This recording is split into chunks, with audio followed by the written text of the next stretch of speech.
প্রিয় শিক্ষার্থীরা, কেমন আছো সবাই?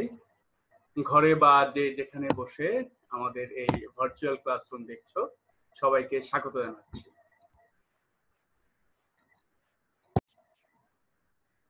প্রিয় শিক্ষার্থীরা, যথারীতি আমি তোমাদের সাথে আছি মোহাম্মদ রিয়াদ হোসেন চৌধুরী, সহকারী অধ্যাপক ও বিভাগীয় প্রধান, তথ্য ও যোগাযোগ প্রযুক্তি বিভাগ।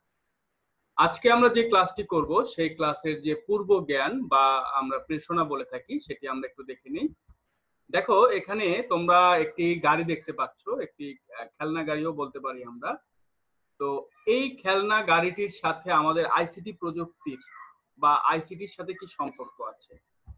হ্যাঁ, অনেকেই বুঝতে পেরেছো, যেহেতু অনেকেই আইসিটির বইগুলো পড়েছো, তাই অনেকেই ধরতে পেরেছো যে আজকে আমরা কি পড়বো বা আজকে আমাদের পাঠের বিষয় কি। তোমরা এটা লক্ষ্য করো, আজকে আমাদের পাঠের বিষয় হচ্ছে রোবোটিক্সে তথ্য ও যোগাযোগ প্রযুক্তি। অর্থাৎ আমরা আমাদের তথ্য ও যোগাযোগ প্রযুক্তিতে রোবটের যে ব্যবহার আছে সেই সম্পর্কে আজকে আমরা আমাদের ক্লাসটি করব। চলো তাহলে আমরা আমাদের ক্লাসে শুরু করি। তার আগে আমি তোমাদেরকে কিছু শিখন ফল দেখাচ্ছি।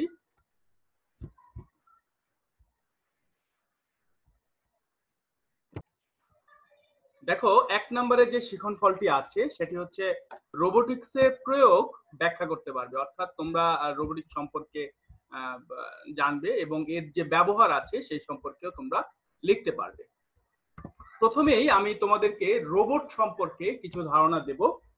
একটু লক্ষ্য করো তোমরা স্ক্রিনে যে রোবট হচ্ছে প্রোগ্রাম নিয়ন্ত্রিত কম্পিউটার নির্ভর ইলেকট্রনিক্স যন্ত্র যা স্বয়ংক্রিয়ভাবে কাজ করে। অর্থাৎ এটি এমন একটি যন্ত্র যেটি কম্পিউটার নির্ভর, অর্থাৎ কম্পিউটারের উপরে ডিপেন্ডেন্ট, এবং অবশ্যই এটি একটি ইলেকট্রনিক্স যন্ত্র এবং এটি কি করবে?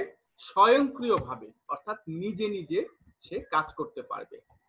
রোবট এমন একটি যান্ত্রিক পদ্ধতি যা কৃত্রিম বুদ্ধিমত্তার নীতির সাহায্যে পূর্বে প্রদত্ত নির্দেশ অনুযায়ী কাজ করবে। অর্থাৎ রোবট হচ্ছে একটি যন্ত্র যা কৃত্রিম বুদ্ধিমত্তা, আমি গত ক্লাসে তোমাদেরকে দেখিয়েছিলাম যে আর্টিফিশিয়াল ইন্টেলিজেন্স কি, আর্টিফিশিয়াল ইন্টেলিজেন্সের ব্যবহারগুলো, এবং আর্টিফিশিয়াল ইন্টেলিজেন্সের সবচেয়ে বড় যে প্রয়োগ সেটি হচ্ছে এই রোবোটিক্স। এবং সেটি এখানে আমরা আবার বলছি যে কৃত্রিম বুদ্ধিমত্তার নীতির সাহায্যে, এই দেখো, কৃত্রিম বুদ্ধিমত্তার নীতির সাহায্যে পূর্বে প্রদত্ত নির্দেশনা, অর্থাৎ তোমরা যে নির্দেশনা দিয়ে দিবে সেই নির্দেশনা অনুযায়ী কিন্তু আমাদের এই রোবট কাজ করে থাকে। রোবটের অনেকগুলো অংশ থাকে, বিভিন্ন অংশ থাকে। আমি এখানে কয়েকটি অংশ তোমাদেরকে দেখিয়েছি। দেখো, speech recognition, emotional expression, wifi থাকতে পারে। এগুলো কিন্তু সবগুলোই তোমাদের রোবটের বিভিন্ন অংশের কথা আমি বলছি তোমাদেরকে, অংশ এগুলো। ওয়াইফাই থাকতে পারে, লিনাক্স থাকতে পারে, আরবি থাকতে পারে, 25 ডিগ্রিজ অফ ফ্রিডম থাকতে পারে, গ্রিপিং হ্যান্ডস থাকতে পারে, স্পিচ সিনথেসিস থাকতে পারে, এবং সর্বোপরি ডিজিটাল ক্যামেরা থাকতে পারে। এছাড়াও আরো অনেক কিছু থাকতে পারে। আমি কয়েকটি অংশ তোমাদের সাথে শেয়ার করলাম। এবারে আমরা রোবোটিক্স সম্পর্কে জানবো। আমরা কিছুক্ষণ আগে কিন্তু রোবট সম্পর্কে জেনেছিলাম, এখন আমরা জানবো হচ্ছে রোবোটিক্স। আচ্ছা, রোবোটিক্স কি? দেখো, রোবোটিক্স বা রোবট বিজ্ঞান হলো কম্পিউটার নিয়ন্ত্রিত যন্ত্রসমূহ ডিজাইন ও উৎপাদন সংক্রান্ত বিদ্যা। আমরা অন্যভাবে বলতে পারি যে রোবট বিজ্ঞান ইলেকট্রনিক্স প্রকৌশলী বলবিদ্যা বা মেকাট্রনিক্স এবং সফটওয়্যার বিজ্ঞানের সাথে সম্পর্কযুক্ত। অর্থাৎ বিজ্ঞানের যে শাখায় রোবট তৈরি করা, নকশা করা, পরিচালনা করা ইত্যাদি কাজ করা হয় সেই শাখাটাকে আমরা বলবো রোবোটিক্স। আমি আবার বলছি, বিজ্ঞানের যে শাখায় রোবটের তৈরি করা, রোবটকে ডিজাইন করা, পরিচালনা করা ইত্যাদি এই ধরনের কাজকর্ম করা হয় তাকে আমরা বলবো হচ্ছে রোবোটিক্স। আমি এখানে তোমাদেরকে রোবোটিক্সের বিভিন্ন অংশের যে বৈশিষ্ট্য সমূহ এটি দেখানোর চেষ্টা করেছি। তোমরা একটু লক্ষ্য করো, 1 নম্বরই হচ্ছে ভিজুয়াল পারফেকশন, অর্থাৎ ভিজুয়ালি সে পারফেকশন করতে পারবে। টেকটিলিটি থাকবে তাদের, ডেক্সটারিটি থাকবে, লোকোমোশন থাকবে, এটি কিন্তু তোমরা আর্টিফিশিয়াল ইন্টেলিজেন্সেও দেখেছিলে, এবং নেভিগেশন থাকবে। এগুলো কিন্তু তোমরা আর্টিফিশিয়াল ইন্টেলিজেন্সে তোমরা দেখেছিলে যে আর্টিফিশিয়াল ইন্টেলিজেন্সের 3টি অংশ ছিল, তার মধ্যে কিন্তু একটি অংশ হচ্ছে এই রোবোটিক্স। তো রোবোটিক্সের সেখানে তোমরা 5টি অংশ দেখেছিলে, যে ভিজুয়াল পারসেপশন, টেকটিলিটি থাকতে পারে, ডেক্সটারিটি থাকতে পারে, লোকোমোশন থাকতে পারে এবং নেভিগেশন থাকতে পারে। নেভিগেশন একটা খুবই গুরুত্বপূর্ণ একটি বৈশিষ্ট্য হচ্ছে এই রোবোটিক্সের। আমরা আসো পরবর্তীতে যে আমাদের অংশগুলো আছে সেটি আমরা একটু ডেসক্রাইব করি। প্রথমেই আছে হচ্ছে ভিজুয়াল পারসেপশন। ভিজুয়াল পারসেপশনটা কি তোমরা একটু খেয়াল করো। কোনো কিছু দেখে বোঝার সক্ষমতা, অর্থাৎ ভিজুয়ালি আমরা কি বলি যে ভিজুয়াল, আমরা কোনো কিছু দেখছি, এটাকে বলি আমরা ভিজুয়াল। আর পারসেপশন হচ্ছে কি, সে কোনো কিছু দেখবে এবং দেখে তাকে যে আগে থেকে ডেটাটা দেয়া হবে সেই ডেটার সাথে সে মেলাবে এবং মিলিয়ে সে বুঝবে যে আমার ডেটার সাথে এই ডেটার মিল আছে। আমি তাকে আগে থেকে বলে দিলাম যে কাপ হচ্ছে এরকম, এখন আমি বাইরে থেকে যখন একটি কাপ দেখাবো সে বুঝবে যে আচ্ছা এটি হচ্ছে কাপ। এই যে দেখে সে বুঝবে, কোনো কিছু দেখে সে বোঝার ক্ষমতা, এটিকে আমরা বলবো হচ্ছে ভিজুয়াল পারসেপশন। অথবা ধরো তুমি একটি রোবট তৈরি করলে এবং রোবট তৈরি করে তুমি তোমার নিজেকে পরিচয় করিয়ে দিলে যে আমি হচ্ছি তোমার এই পুরো বডি বা তোমার প্রোগ্রামগুলো আমি করেছি। এখন নেক্সট টাইম যাতে তোমাকে দেখে সে বুঝতে পারে ইয়েস ইনি হচ্ছেন সেই ব্যক্তি যে আমাকে তৈরি করেছেন, এটা কি বলবো আমরা ভিজুয়াল পারসেপশন। এবারে আসি আমরা দ্বিতীয় যে আমাদের অংশটুকু আছে টেকটিলিটি। টেকটিলিটিটা কি একটু মন দিয়ে খেয়াল করি সবাই। আমরা কি করি মানুষের ক্ষেত্রে, কি করি আমরা কোনো কিছু স্পর্শ করলে আমরা বুঝতে পারি যে আমরা কোনো কিছু স্পর্শ করেছি। ঠিক তেমনি রোবট হচ্ছে এমন একটি যন্ত্র যেটি যন্ত্রই শুধু, এটি কিন্তু মানুষের মতো অনুভূতি নাই, কিন্তু তাকে আমরা কিন্তু টেকটিলিটি দিতে পারি। সে কি করবে, কোনো কিছু স্পর্শ করে সে বুঝবে যে আচ্ছা ঠিক আছে এটি আমি স্পর্শ করেছি। এই যে কোনো কিছু স্পর্শ করার যে ক্ষমতা, এটিকে আমরা বলবো হচ্ছে রোবোটিক্সের টেকটিলিটি। 3 নাম্বার যে বৈশিষ্ট্যটি আছে সেটি হচ্ছে ডেক্সটারিটি। আচ্ছা ডেক্সটারিটি কি, কোনো কাজের ক্ষমতা বা বিশেষত হাতে। ধরো মানুষ অনেক ভাবেই কাজ করতে পারে, মানুষকে যদি তুমি ডান হাত বেঁধে দাও সে বাঁ হাত দিয়ে কাজ করবে, বাঁ হাত বেঁধে দিলেও সে পা দিয়ে কাজ করার চেষ্টা করবে। তো রোবটের ক্ষেত্রেও এটা, রোবটকে যদি আমি এরকম ভাবে প্রোগ্রাম করে দিতে পারি যার সাহায্যে সে কি করবে, কোনো কাজের ক্ষমতা সে বিশেষ ভাবেই করতে পারবে। অর্থাৎ সে নিজে নিজেই সে কাজটি এক ওয়েতে না হলে আরেকটা পদ্ধতিতে করার চেষ্টা করবে, যে এক পদ্ধতিতে হচ্ছে না, ঠিক আছে আমি আরেকটা পদ্ধতিতে চেষ্টা করি। তো এটাকে আমরা বলবো হচ্ছে ডেক্সটারিটি বা কোনো কাজে ক্ষমতা বা কোনো কাজের বিশেষ ভাবে করার ক্ষমতা।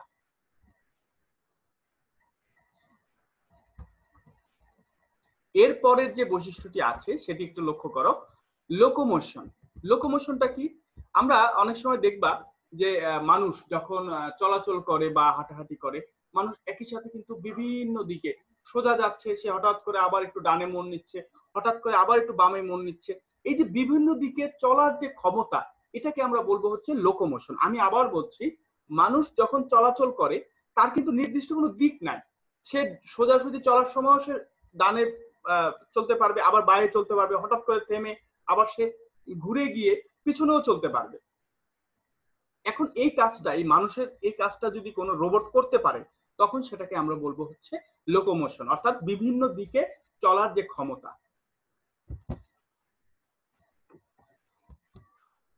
এরপরে আমাদের যে বৈশিষ্ট্যটি আছে সেটি হচ্ছে নেভিগেশন। এখন নেভিগেশনটা কি, প্রতিকূল অবস্থায় বা শূন্যে চলার ক্ষমতা। এখন মানুষ দেখবা যে মানুষ কিন্তু শুধুমাত্র স্থলপথে চলতে পারে এবং নদী পথে বা পানি পথে কিন্তু সাঁতরে মানুষ খুব কমই চলতে পারে। যাই হোক, কিন্তু আমরা যদি রোবট তৈরি করি, রোবটকে যদি আমরা এমন ক্ষমতা দিয়ে দিই যে সে স্থলে চলবে অর্থাৎ রাস্তায় চলবে এবং প্রয়োজন হলে হঠাৎ করে যদি প্রয়োজন হয় সে কিন্তু আকাশেও চলতে পারবে, অর্থাৎ শূন্যেও সে ভাসতে পারবে।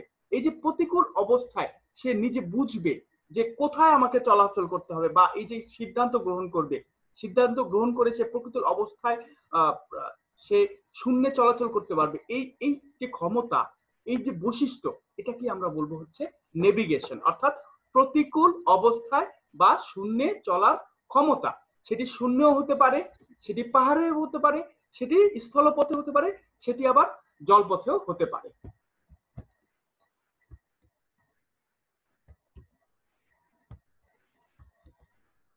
ঝুঁকিপূর্ণ কাজে রোবটের ব্যবহার, আমরা সাধারণত রোবট কেন ব্যবহার করব, রোবট ব্যবহার করার কারণটা আসলে কি, মানুষ যেই কাজগুলো করতে মানুষের পক্ষে খুব কঠিন বা করার তার বিপজ্জনক, সেই সমস্ত কাজ কিন্তু আমরা রোবট দ্বারা করাবো। সেক্ষেত্রে আমরা সামরিক অভিযানেও আমরা রোবট ব্যবহার করতে পারি, সোলজার হিসেবে রোবট ব্যবহার করতে পারি, ট্যাঙ্ক হিসেবে রোবট ব্যবহার করতে পারি। অ্যাকোয়ারিয়ামে যে রোবটগুলো আমরা ব্যবহার করি, অ্যাকোয়ারিয়াম তোমরা জানো যে অ্যাকোয়ারিয়ামে কিন্তু এখন মাছ ব্যবহার হয়। তো সেক্ষেত্রে কিন্তু কিছুদিন আগ পর্যন্ত আমরা অ্যাকোয়ারিয়ামে রোবট ব্যবহার করতাম। সেটি কি হতো যে রোবট মাছটি আকারে এমন একটু আকার ছিল যেটি আমরা হাতের আঙুলে বা হাতের তালুতে নিতে পারতাম। তোমরা একটু লক্ষ্য করো, অ্যাকোয়ারিয়াম জলে ছেড়ে দিলে সে সাঁতার কাটতে পারে, অন্যান্য মাছ যেভাবে সাঁতার কাটে এই রোবটও কিন্তু সেভাবেই সাঁতার কাটবে। ঠিক আছে, তো আমরা এটাও করতে পারি যেটি অলরেডি আমাদের বাজারে আছে, বাংলাদেশে হয়তো বা নেই কিন্তু বিশ্ব বাজারে আছে। দেখো, আসল মাছের মতোই একেবারে এটি দেখতে এবং সাঁতার কাটতে পারে, জল থেকে উঠিয়ে নিলেও সে থেমে যাবে এবং ছটফটানি করবে মাছের মতোই। ঠিক আছে, তো হাঙরের আদলে করা এটা, এটার দাম হচ্ছে $9.99। এই পর্যন্ত আমাদের এই অ্যাকোয়ারিয়ামের যে রোবটটি আছে এই রোবটটির মূল্য আছে। মহাকাশ অভিযানে অলরেডি রোবট ব্যবহার করা হয়েছে, চাঁদে রোবট পাঠানো হয়েছে, মঙ্গল গ্রহে রোবট পাঠানো হয়েছে এবং বিভিন্ন জায়গায় আরো রোবট নিয়ে কাজ চলছে।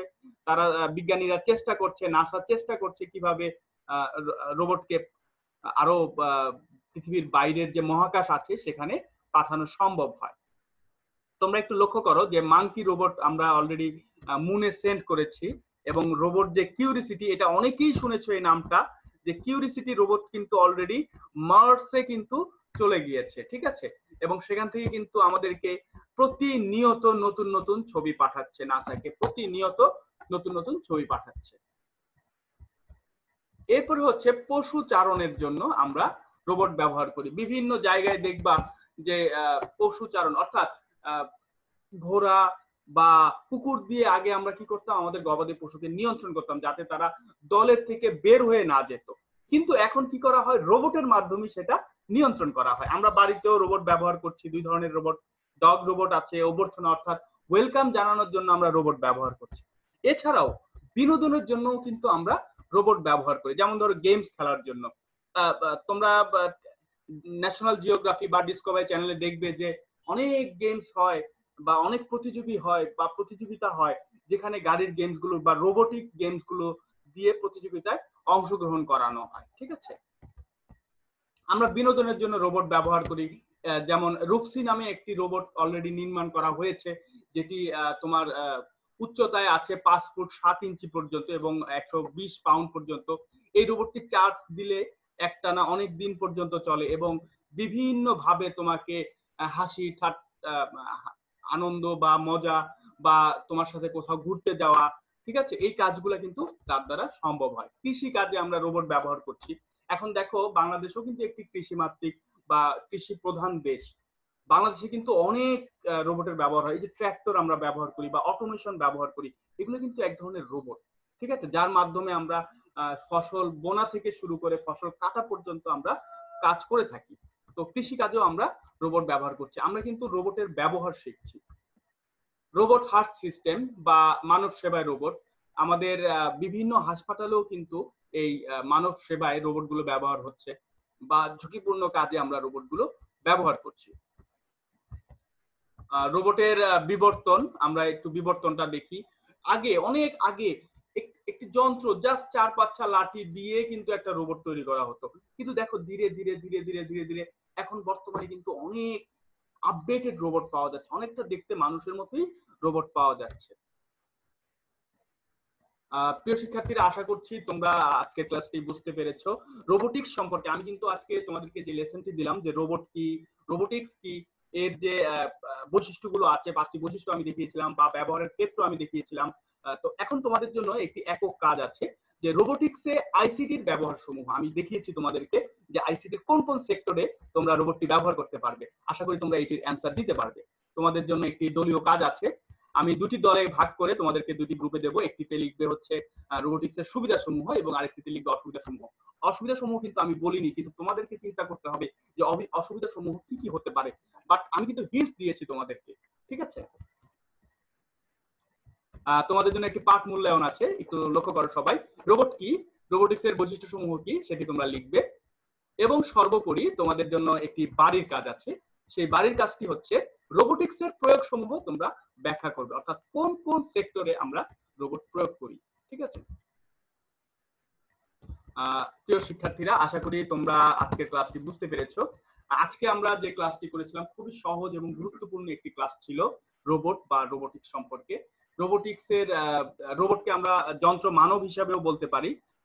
এবং রোবোটিক্স হচ্ছে, আমি আবার বলছি তোমাদেরকে, রোবোটিক্সটা বিজ্ঞানের যে শাখায় আমরা রোবট তৈরি করা, রোবট নকশা করা বা রোবটকে দিনে দিনে যে ইমপ্রুভমেন্ট করানো বা আপডেট করানো, পরিবর্তন করা হচ্ছে আমাদের সেই বিজ্ঞানের কাজ, যে বিজ্ঞানে রোবোটিক্স সম্পর্কে কথা বলা হয়। তো আশা করি আজকের ক্লাসটি সবাই বুঝতে পেরেছো। আমরা নেক্সট আবার অন্য কোনো ক্লাসে ইনশাল্লাহ দেখা হবে। সেই পর্যন্ত সবাই ভালো থাকবে, সুস্থ থাকবে এবং সকলের জন্য দোয়া করবে। এবং ভিডিওটি সম্পূর্ণ দেখার জন্য সবাইকে অসংখ্য ধন্যবাদ। আল্লাহ হাফেজ।